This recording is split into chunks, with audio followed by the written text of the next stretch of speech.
remember like in the radio days, they would call this, what would they call us? Like hitting the post, trying to talk until the song ends. And then they'd stop talking right as the artist started singing. So that's what I'm doing. So I think we are now live on Facebook. You can watch the playback of this anytime later on today on the Inforum Facebook page. And with that, I'll turn the floor over to Kendra Corman. We'll be talking about how to write effective marketing emails for any situation. Kendra? Hi, thank you, Brenda. Thank you guys for joining on this holiday week that seems to be a little bit light for a lot of people. So today I'm going to talk a little bit about writing marketing emails for any situation. I have 15 plus years of experience in marketing and advertising, and email is probably one of my favorite tools. Just because of how effective it is, and it's a passion point for me. And I get a lot of people that have a lot of reasons why they don't write marketing emails. I see a bunch of people do write marketing emails. And I know that Inforum sends a lot of them. So we'll talk a little bit about this as we go. Who wants more email? Anybody? No. So I don't see any hands raised. Nobody wants any more email. And because we get so much. So you know that there's a lot of competition in the inbox. Somebody recently showed me their how many emails they had unread in their inbox. They had over 33,000 emails unread in their inbox. So I think that they were looking for the Gmail limit or something. Most of it was in their personal Gmail, but still, that's a lot of emails. And I think it's really important to say 306 billion emails were sent every day in 2020. Can you believe that? There's a new mug and t-shirt that says, I just went to another meeting that should have been an email. So for any of you that have done that before, yes, email has still been increasing, even with chat apps going up with Teams and Jabber and all of those different things. People are still sending just a ton of email. And then just so you guys know, back in 2016, it was estimated that it was 205 billion emails. So not a lot of time, and 100 billion more emails every day. So a lot of my clients and a lot of people that I talk to that aren't looking to send emails, they don't know what to send. They say it takes too long. Maybe they don't feel comfortable writing things, or they send a lot of emails and are trying to get people to open and click more in what they do. So today I'm going to talk briefly about the different type of emails. I'm going to talk about a formula for writing any email, and I'll do some exceptions, of course, too. And then I'll share some additional tips for writing emails that I have on coming up with content and stuff. So one of our questions was, how often should I send? Now, if you sign up for daily email tips, you'd expect me to send you an email every day. If you sign up for a monthly email, you would expect to get once a month emails. So it's really about expectations. If you set the expectations and people sign up for your emails, then you should really go ahead and send to that cadence. I have a client that used to send announcements whenever they had a project close and things like that. One time they had 3 projects close within 3 weeks. Well, we didn't send an email every week for 3 weeks. We still spaced them out 3 to 4 weeks apart because their audience didn't want to see emails that often from them. So it's not a one size fits all rule. I do suggest at least once a month to keep yourself top of mind with other people. Now, this works for companies that are sending marketing emails. This also works for those of you in transition that are looking to stay top of mind with different people. There's nothing wrong with sending an email to check in, to say hello, to share an article that you saw, or if you read something about the company. It's all about staying top of mind so that people remind you. There's one study that Marketing Sherpa did that found over 60% of customers prefer to receive emails from brands on a regular basis. So people do want to see that when it's relevant to them. So again, think about your goals, think about who you're sending to and the expectations you're setting with them, and go from there. So let's go ahead and jump into the different type of emails that you could be sending. So if you're, I'll use Brenda as an example here. Most of us are B2B and don't necessarily always do promotions. But if she has a special on her book or a special on a class, you could do a promotional email. If you're a nonprofit, think about, instead of it being a promotion, a fundraising campaign or asking volunteers to sign up. One of the things that you'll notice in these emails is that they're short, sweet, and to the point. And we'll talk a little bit more about that as we go.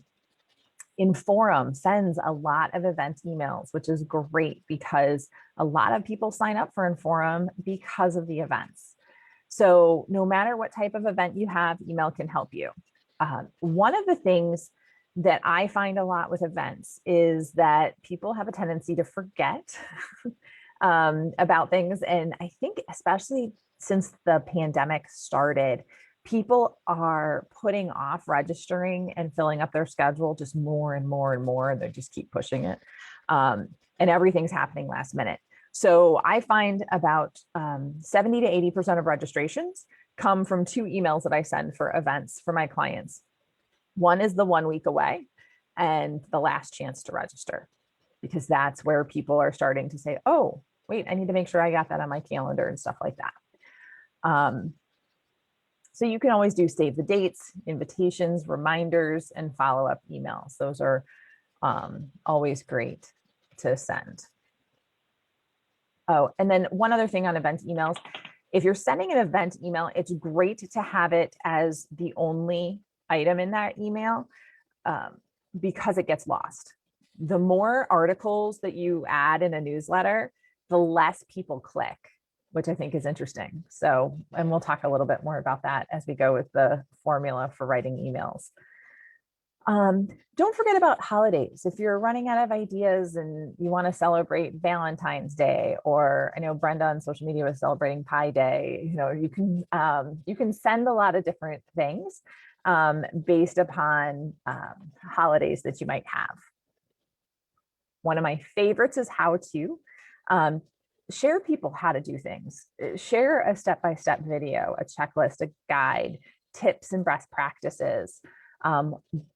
Pretty much, even if you don't feel like your business or organization needs to provide how-to information for products because you're a service business, think about related things. People really do like how-to. So a restaurant can send how-to information for recipes, or even kitchen design and organization tips as to where you put your spices and things. If you're a nonprofit helping children, you could do how to make sure you're spending enough time with your children, things like that. Just a bunch of different types of resources that you can share. Another thing to keep in mind is email isn't necessarily as social as social media, but it doesn't have to be one way. So use it to gain feedback and information. You want to understand your audience, their needs, their wants, their experiences. So have them do a poll. Ask people for a review. Anything along those lines. Ask them questions. Tell them to reply. There's one blog that I subscribe to. It's called Backlinko. And they're for search engine optimization. And the guy, Brian, usually has a call to action of, so be sure to check out this article on my blog and comment or reply to this email. So there's always a call to action with it. Behind the scenes, people love behind the scenes emails. So think about that. I'm thinking about with Carol Lee, if Inforum's going back to the office. So start talking about how you guys are doing that. How are you taking the hybrid approach if people are in the office every so often? People love to learn from that stuff. So if you're making a product, if you're helping customers, any of those things, you can feature employees. If you're a nonprofit, you can, highlight some of the day-to-day operations. really people love to see things behind the scenes and will open those emails a lot more often. And of course, there's news that you can share. Updates, changes in office hours, new menu items, really anything that's happening in your business.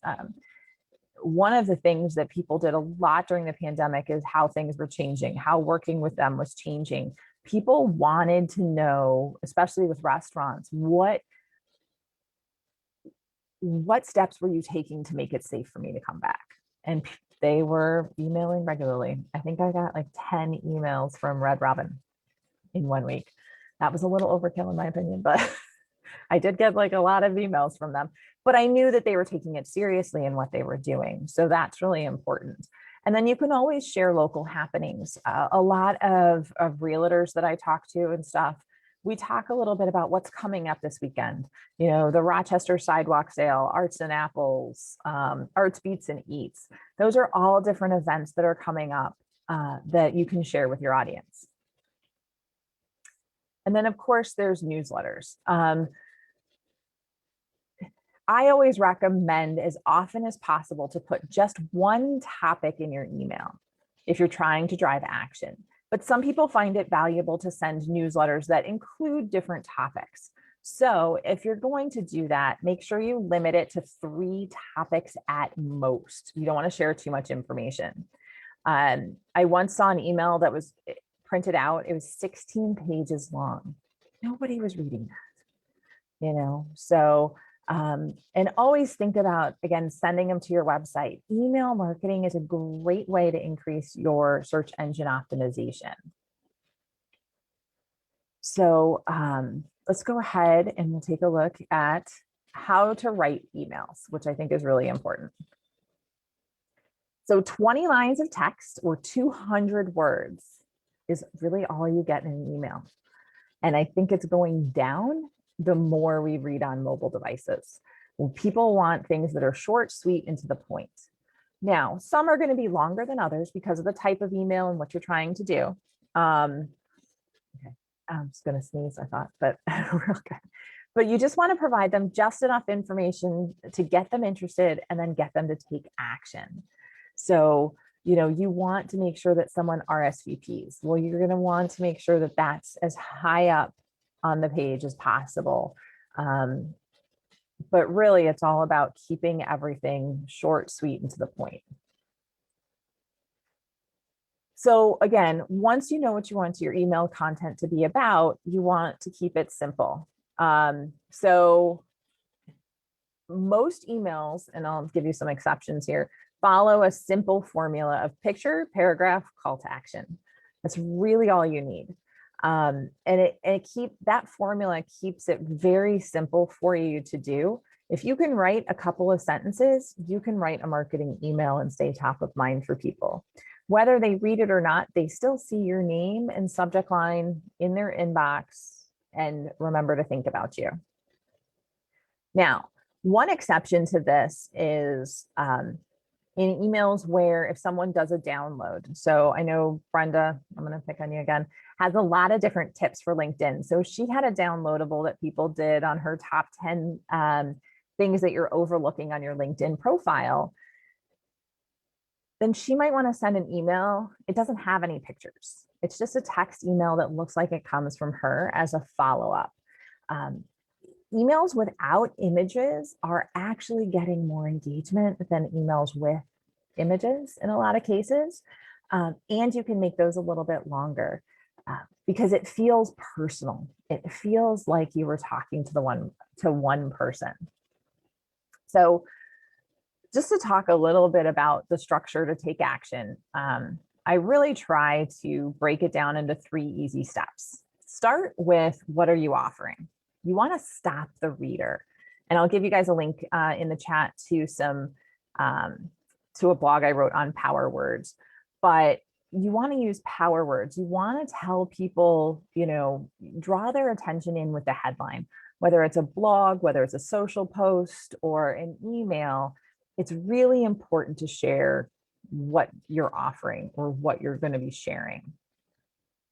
Then you can go ahead and talk about how it's going to help the reader. Email marketing should only be value added. So again, Inforum is marketing a lot of events.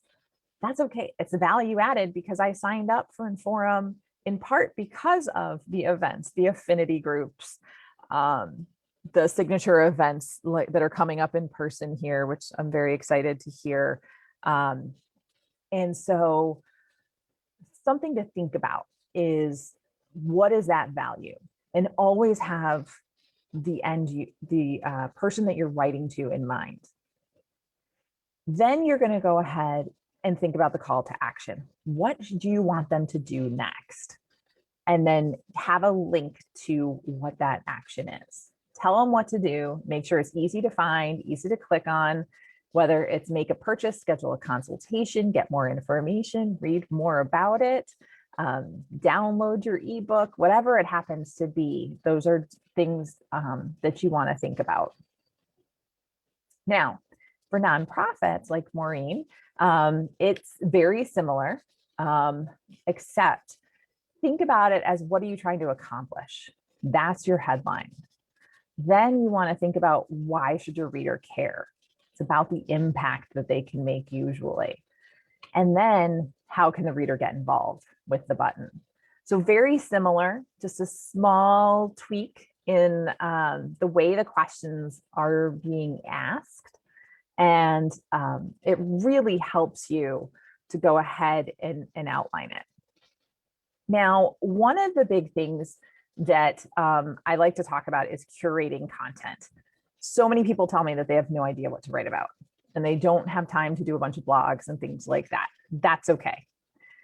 You can actually curate content or find content to share. I like looking at Answer the Public. You can do Feedly, keywordtool.io, Amazon, Google, all of those things. Find questions people are asking and you can answer them. You want to add a little bit of your perspective, so you can find stuff that other people have written, ask them a question, summarize the content and explain the main idea, or share a key takeaway.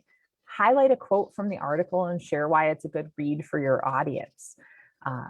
Those are really very important things to do. And then, of course, you can't forget to give credit where credit is due. So when you share information, give credit to the original author. So you can provide a link to the original post and share the author's name.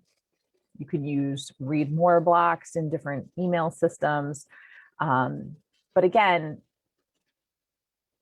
you don't always have to come up with all the content by yourself. And that's a key thing to think about. Now, with email, the subject line is one of the things that differentiates it, because that determines whether someone opens it or not. So before people can read your email, they do need to open it. And the subject line is one of the first things that they do. You have 100 milliseconds before they make a decision if they're going to read your email. Is that crazy? So you want your subject line to be 4 to 7 words. They're going to look at the subject line, the pre-header, the from name, and the from email address before someone decides. But we do that like this. We're so used to it. So you're going to want to definitely spend some time on the subject line. And your subject line is sometimes even more important than the body of the email. So you want to consider your content. You want to use some keywords or phrases. Of course, you want to focus on the benefit, like why should they care, or how can I help if you're a nonprofit? That's what's going to get them to open the email. So here's a couple of potential ways to think about your emails, subject lines. You might want to make them laugh, make them smile. So we got Distinctive Landscaping here, who did Calm Down, Mother Nature. The snow isn't going to slow us down, as the pre-header. Another, you might want to incorporate numbers. So 5 tips for perfectly grilled ribs. Odd numbers do better than even numbers. So don't do like 10, do 11 or 7. You know, think in odd numbers as often as possible. Feel free to be inquisitive. ask questions. Are your investments working for you in this ABC financial example? You can also pull at their heartstrings. Take 5 minutes to help animals in need. $10 can help us save more animals.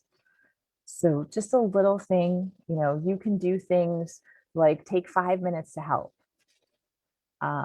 Just some different things like that you can do there. And then of course, everybody has a fear of missing out. So that last chance to register is a huge driver of registrations for events. So just something to think about. With pre-header, again, I'll show you what that is here. It's scanned in a split second, but it's that second chance at a subject line. So it's that first line of text that people see. So you want to use that, I think, to explain your subject a little bit more. Because again, your subject line, you only have 4 to 7 words. It goes really, really quickly. So we're going to talk a little bit more about that stuff. But what I want to do is give you a couple more tips on writing emails. So you want to get personal. Personalized is hugely important. So for those of you in transition, again, you're not sending out of an email marketing system like Constant Contact, you're sending it out of your Outlook or Gmail or wherever you use. It still should be personal. Reference the last conversation you had with them. Again, send targeted relevant information. For those of you that run businesses and are thinking about starting up email marketing or are already sending emails, do not think of it as an e-blast. I actually get the chills when people say e-blast because you should not be blasting anything. You want to share and add value. Think about one person. You always want to write to one person. No matter how big your email list, you want to help your audience. And that means that you're writing to help them. And so write as though you're having a personal conversation with them. Use you and your throughout your email, because again, you're talking to a person. When you look at your e-blast or your email marketing, if you received that email in your inbox, would you feel like you were talking to yourself or your target, if you pretend to be them? If not, go back and edit it. It's really, really important. That's one of the things that makes email marketing so much easier than people make it out to be. It doesn't have to be super formal. It can be you're having a conversation with a customer or a client or a prospect. And that's what people overlook when they try to make it into a bigger thing. So you want to show that you're a real person helping your audience on a personal level. Now, one of the big things that you want to do is use questions, answer questions for people. This is great content. If somebody regularly asks you about something, you'll be able to proactively answer these questions before they have to look it up. And continually add questions to your list so you'll have ideas for new content. So any questions a client asks you, feel free. I know I was working with one client that had that they do HR consulting, and they had a client ask them about onboarding and what the onboarding process was. And they saw that as the HR paperwork process. So they did a video and an email about what is onboarding and why it's important to retain your employees. And she had 3 people email her after sending the email immediately, asking questions about setting up an onboarding program, because it got them thinking and they want to retain their employees, especially now where they're having trouble getting people. So definitely something to think about. Now, the next thing I talk about is power words. You can use bizarre words, anything really to catch your audience's attention. Power words trigger a psychological or emotional response. They're called power words because they help you to persuade your audience. They're especially important in the subject line or the title of your blog post if you're writing blog posts. They really keep people interested in reading the rest of your email. They fall into a few different categories. Here's 4 different categories and some suggested power words with them. But you think about the emotion or response you're trying to trigger from your audience. And then you can go to Google and actually search for them. And then I have a blog I'll give you guys a link to with the power words that I mentioned earlier. Look for words that are more unique or bizarre to your audience. That will help you stand out more in the inbox. So, again, if you're trying to convey trust, so Lee that's here, people want to trust their attorney.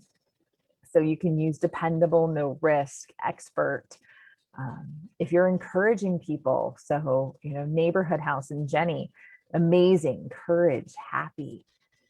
Those make you smile. They make you want to read more. If it's about vanity emotion, you got hero, conquer, remarkable, curiosity, convert, hidden, unlock. Brenda is great with this. If you read some of her posts and you hear her talk about how she unlocks the power of LinkedIn. So if you're curious, you want to work with her to unlock the power. Sorry, I keep picking on Brenda because she's at the top of my screen. So I see her video in the corner there. So I tried to go through this to leave time for Q&A. And because I really wanted to get time to that, especially for those of you that are looking to start up some email marketing. But, again, include variety email types and content in your strategy. Don't make it always about events. Add some value in there too with people. Feel free to share and highlight information. And again, like Brenda was saying that she sends a lot of value-added content. Inforum sends value-added content. A lot of that is informational. Some of it's informational, a lot of it's event-based. But that's what their audience signed up for and got their membership for. But if you're not sure what to say, always do not be afraid to curate content to provide value and engagement. So if you're out of time and you're like, I don't know where to start with something somebody else wrote that you agree with, that you disagree with. People like the negative side of things. So feel free with, why I disagree with this person and what they had to say. There's nothing wrong with that. And then be sure to follow the formula that we talked about. Answer the 3 questions to cover your headline, body, and your call to action. If you actually outline those 3 questions, that really helps you to write your email. And then the last thing to remember is always to get personal and send targeted, relevant information. If you pretend that you're writing to one person to make the conversation sound like it was meant to be sent to one person. I think that's all I had to share. I know I went through a lot of things really, really quickly. If you guys have any questions, I'm happy to answer those for you. Thank you, Kendra. And I'm going to stop the recording. So thank you, Facebook community, for watching us. We're going to stop the recording because this is the benefit of membership. If you want to come in and join the Q&A, that's a little perk. So give me just a second here. Trying to figure out how to do this. So give me just a second.